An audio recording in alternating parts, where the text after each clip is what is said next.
1998 წლიდან მას შემდეგ, რაც საქართველოს საზღვაო დროშა და საქართველოს გემების საერთაშორისო რეესტრი ჩამოყალიბდა, საქართველოს სახელმწიფო საზღვაო დროშა პარიზის ურთიერთგაგების მემორანდუმის შავსიაში ირიცხებოდა. ამ წლების განმავლობაში საქართველო მაღალი რისკის მქონე ქვეყნად მოიაზრებოდა. დღეიდან კი საქართველომ ნაცრისფერ სიაში გადაინაცვლა.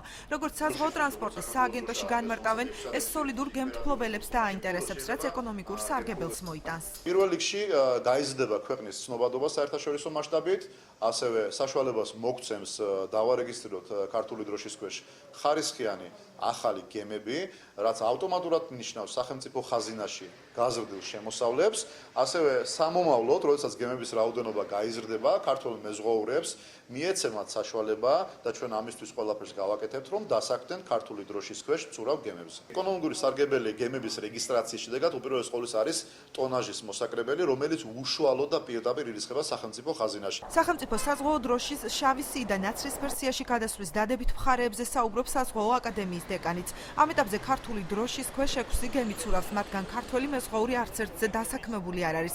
რომან მამულაძის განმარტებით, კონკურენციისა და იმიჯის გაზრდა საშუალებას მოგცემს გემებს ქართველი მეზღვაურების დასაქმება მოვთხოვოთ.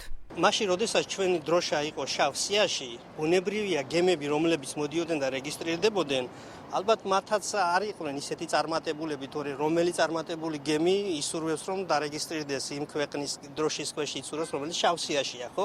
აქედან გამომდინარე, რაიმე მოთხოვნა მათ მიმართ, რომ აი გემები რომ დაასაქმონ და ასე შემდეგ, ჩვენ ამის საშუალება ბერკეტების არ ქონდა, მაგრამ როდესაც ეხლა თანდათან კონკურენცია გაიზრდება, იმიჯი გაიზრდება, შემდგომ უკვე შეიძლება, რომ ჩვენ სწორედ ეს პირობები ჩავდოთ და შესაბამისად ხელი შეუწყოთ ამ კუთხითაც მეზღვაურების და კარგი შანსია იმისთვის, რომ ეს გამოვიყენოთ. გაზრდილი ნდობა, კონკურენტუნარიანობა, სამუშაო ადგილები და მაღალი ანაზღაურება. ნაცრისფერ სიაში გადასვლა როგორც მეზღვაურების, ასევე ქვეყნის ეკონომიკურ მდგომარეობაზეც აისახება, აცხადებენ საკროინგო კომპანიაში.